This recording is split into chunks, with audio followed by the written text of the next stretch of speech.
यो स्तरीकृत जुन परीक्षा प्रणाली छ नि, हजुर, यो भने के हो? यो स्तरीकृत परीक्षा प्रणाली भनेको वास्तवमा हामीले कुनै पनि परीक्षालाई विश्वसनीय, वैध र अनि स्तरीय बनाउनको लागि हामी स्तरीकृत परीक्षा प्रणाली सुरु गर्न खोजिरहेका छौँ।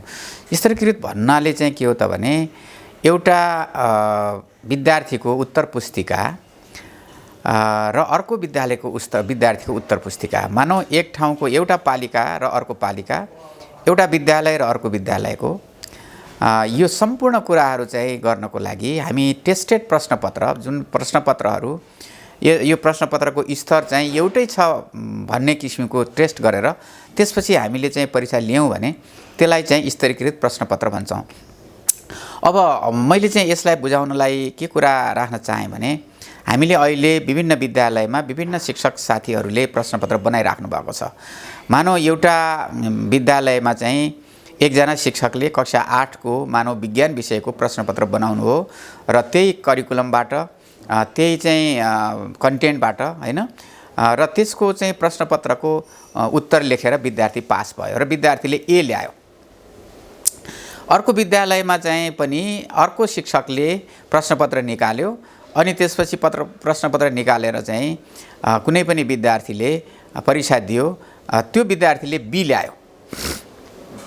अब हुनसक्छ एउटा प्रश्नपत्र, एउटा शिक्षकले निकालेको प्रश्नपत्र सजिलो हुनसक्छ, एउटाले निकालेको अप्ठ्यारो हुनसक्छ।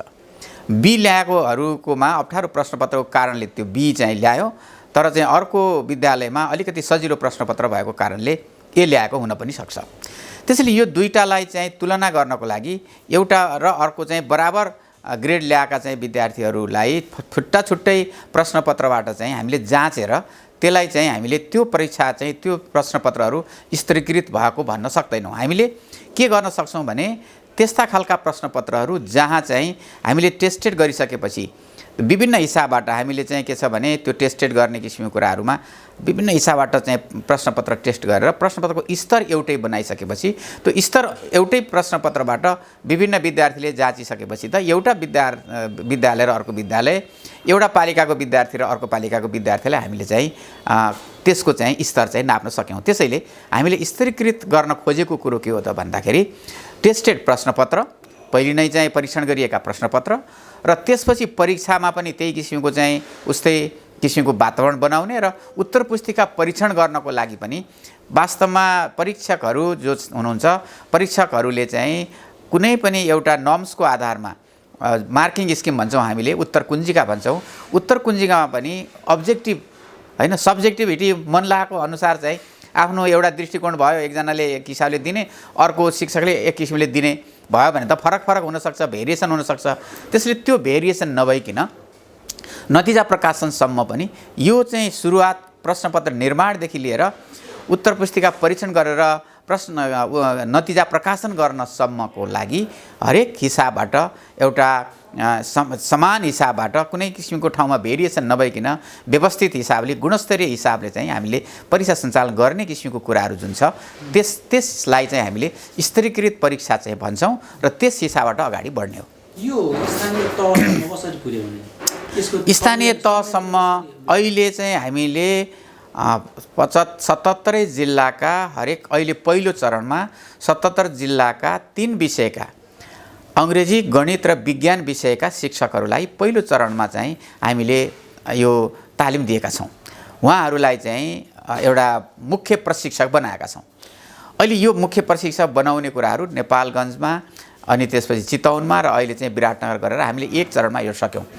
अब चाहिँ हामी यी प्रशिक्षकहरू जो हुनुहुन्छ उहाँहरूले अब प्रदेश स्तरमा हरेक पालिकाबाट तीनै विषयका अङ्ग्रेजी, गणित, विज्ञानका 3 जना चाहिँ शिक्षकहरूलाई फेरि चाहिँ त्यो खालको प्रशिक्षण दिएर उहाँहरूलाई ट्रेन बनाउने, प्रशिक्षक बनाउने, अर्को प्रशिक्षक बनाउने र अब त्यस्ता खालका जहाँ जुन पालिकाबाट हामीले 3 जनालाई बोलाउँछौँ र त्यो 3 जनाले फेरि आफ्नै पालिकामा गएर कार्यशालाहरू सञ्चालन गर्ने र ट्रेनिङ अरू शिक्षकहरूलाई तालिम दिने र त्यो हिसाबबाट केन्द्रीय प्रशिक्षकहरूले अनुगमन गर्ने, प्रदेशमा चाहिँ प्रशिक्षण भएका प्रशिक्षकहरूले अनुगमन गर्ने र स्थानीय तहसम्म जाने। तपाईहरुलाई यो अलिकति नै स्थानीय तहहरूले एक त समन्वय गर्दैनन्, काम गर्नलाई अप्ठ्यारो छ भन्ने कुराहरू आइरहेका छन्। लिएर गएर स्थानीय विद्यालय अथवा स्थानीय पालिकाहरूमा लागू गर्नु त गाह्रै होला। अब यस्तो कुरा हामीले खास गरी यहाँले धेरै कुराहरू आयो, यो सर्फेसियल्ली हामीले गाह्रो छ भन्ने खालको कुरा भन्दा पनि अहिले चाहिँ विद्यालय तहको शिक्षाको पुरा जिम्मेवारी त स्थानीय सरकारको हो नि। त्यसैले स्थानीय सरकारले त्यो आफ्नो टेरिटोरीभित्र आफ्नो पालिकाभित्रका हरेक शिक्षकहरूलाई चाहिँ ट्रेन बनाउने, योग्य बनाउने, तालिम प्राप्त बनाउने र विद्यालयमा चाहिँ राम्रोसँग पठन पाठन गर्न सक्ने वातावरण सिर्जना गर्ने स्थानीय सरकारको जिम्मेवारी हो।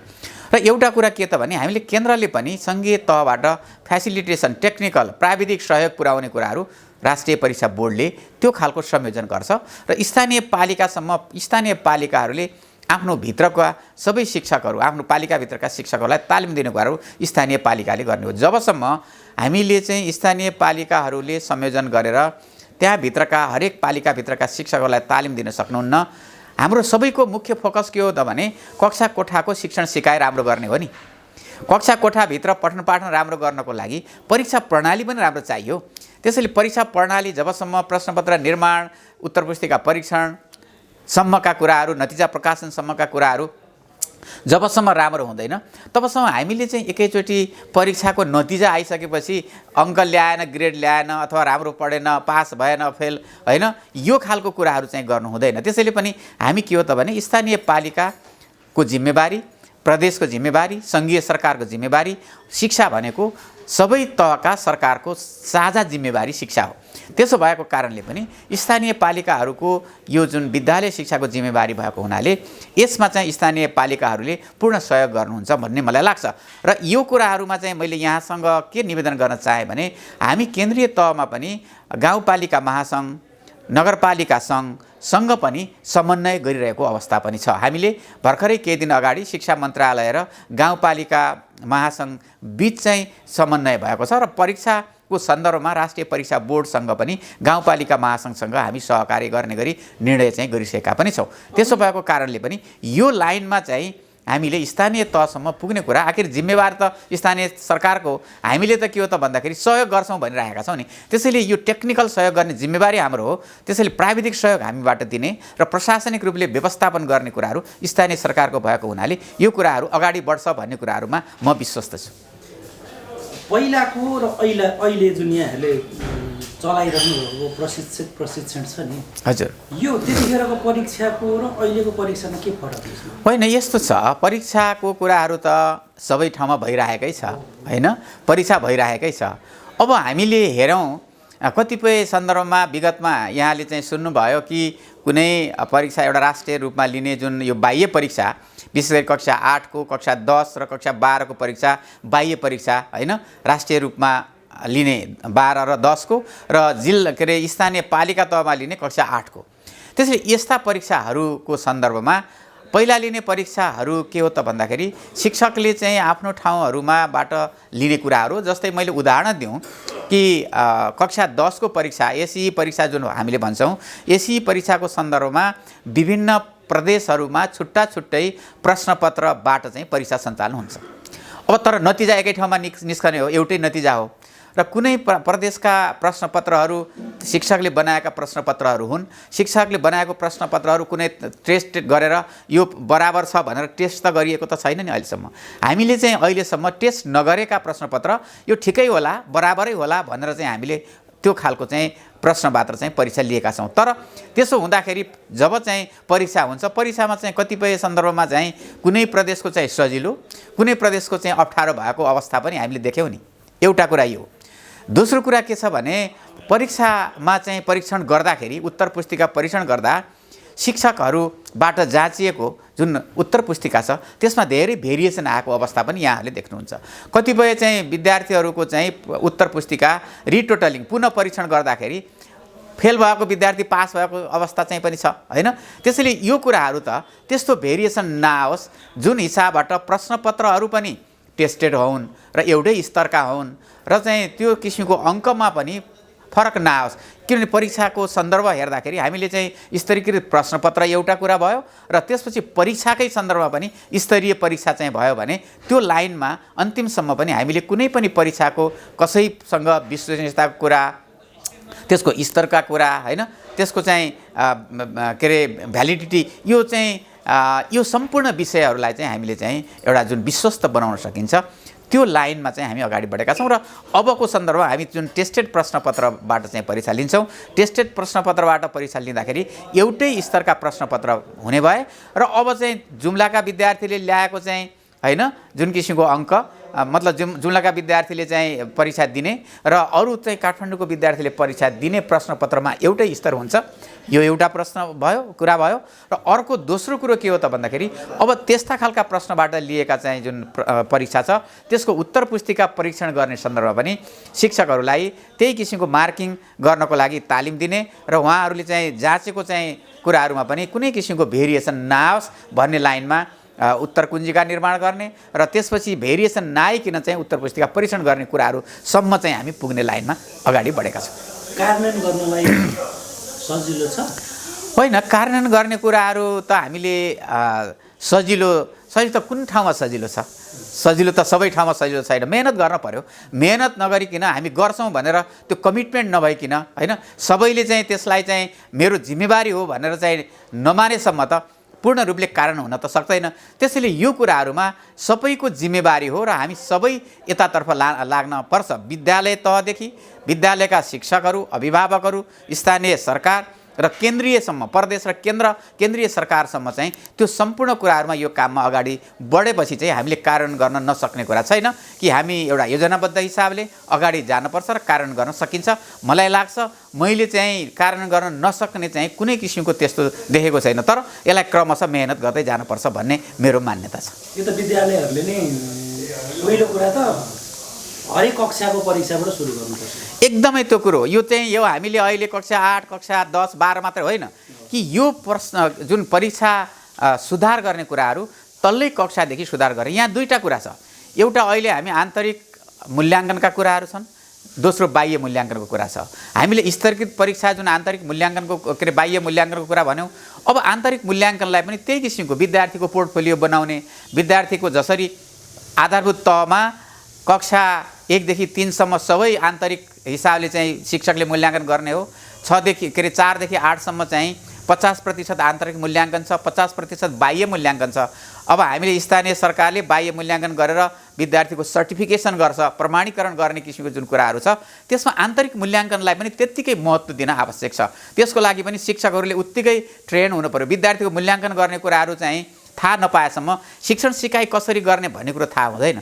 त्यसो भएर पनि हामीले यो आन्तरिक मूल्याङ्कनलाई पनि बाह्य मूल्याङ्कन र आन्तरिक मूल्याङ्कन सँगसँगै त्यसलाई चाहिँ अगाडि लानुपर्छ र शिक्षकलाई ट्रेन बनाउनुपर्छ होइन, उहाँहरूलाई चाहिँ एकदमै योग्य बनाउनुपर्छ यो काम गर्न। त्यसो भएको कारणले पनि यहाँले चाहिँ भने जस्तै अब यो विद्यालयको तल्लै कक्षादेखि यो किसिमको कुराहरू लागू गर्ने। हामीले 8 क्लास गर्नको लागि 5, 6, 7 गर्दै 8 जानु पर्यो, 10 मा लागू गर्नको लागि 9, 12 सम्म पुग्नको लागि 11। यो सबै कक्षामा यो खालको चाहिँ तयारी नयाँ जुन किसिमको अहिलेको पाठ्यक्रम छ त्यो पाठ्यक्रम अनुसारको विशिष्टीकरण तालिका अनुसारको चाहिँ हरेक चाहिँ कन्टेन्टबाट, हरेक ठाउँहरूबाट चाहिँ विषय पाठहरूबाट चाहिँ जुन किसिमको चाहिँ प्रश्नपत्र निर्माणमा पनि विभिन्न चाहिँ जुन किसिमको संज्ञानात्मक तह, त्यसमा ज्ञानको कुरा, अहिलेसम्म हामी घोक्ने कुराहरू मात्रै थियौँ। मान्छे विद्यार्थीले घोकेर चाहिँ धेरै अङ्क ल्याउँथ्यो। अब घोकेर मात्रै होइन, घोक्ने कुराहरू, नलेज, अनि त्यो उसको बोधको कुरा, अन्डरस्ट्यान्डिङ, त्यसपछि प्रयोगको कुरा, एप्लिकेसन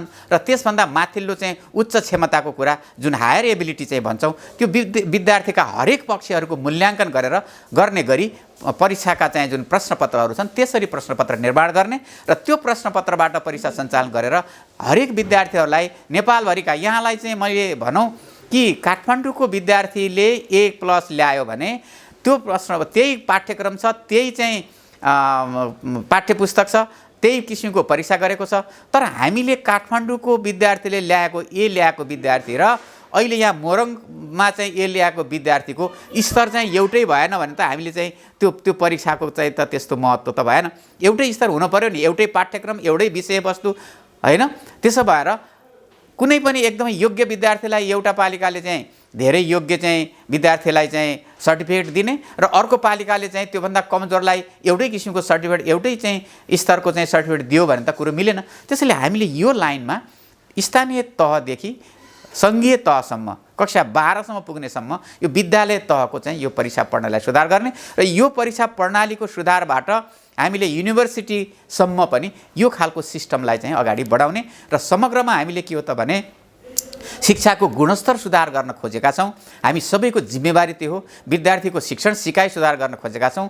यो सबैको जिम्मेवारीमा चाहिँ तलैदेखि विद्यालयको कक्षा कोठादेखि लिएर अनि माथिसम्म हामीले सुधार गर्दै जाने हो। त्यसैले यो कुराहरूमा परीक्षा भनेको एउटा मुख्य कम्पोनेन्ट हो। यहाँ हाम्रा धेरै कुराहरू छन्, विशेष गरी चाहिँ पाठ्यक्रमको कुरा भनिसकेँ मैले, व्यवस्थापनको कुराहरू भने, शिक्षण सिकाइको कुराहरू भने, अनुगमनको कुराहरू भने, र यो सम्पूर्ण कम्पोनेन्टभित्र परीक्षा सबभन्दा महत्त्वपूर्ण कम्पोनेन्ट भएको हुनाले परीक्षाको सुधार गर्ने कुराहरू हामीले प्राथमिकताका साथ अगाडि बढाउनुपर्छ। र यो कुरा भयो भने हामीले कक्षा कोठालाई सुधार गर्न सक्छौँ र शिक्षण हामीले चाहेको चाहिँ विद्यार्थीको शिक्षण सिकाइलाई माथि बढाएर एउटा शैक्षिक उपलब्धिलाई अगाडि बढाउन सक्छौँ। र यो कुराहरूमा हामी सबैको चाहिँ प्रतिबद्धता आवश्यक छ।